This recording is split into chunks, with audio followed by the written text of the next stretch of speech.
Привет, в этом видео мы удалим фон у текстуры. Вначале удалим все лишнее со сцены. Нажмем на английскую клавишу A, затем на X и выберем Delete.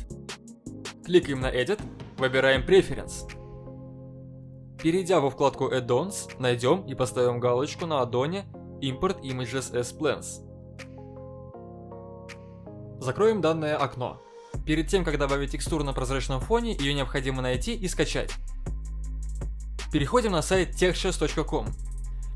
Идеальным примером использования текстур на прозрачном фоне является создание растений, например, травы или веток. Именно поэтому текстуру растения мы и будем использовать.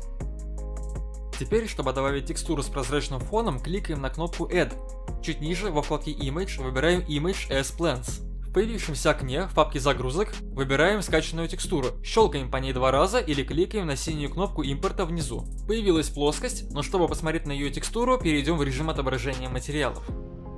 Благодаря аддону, который мы включили в начале видео, плоскость текстуры на прозрачном фоне автоматически добавилась в 3D-сцену.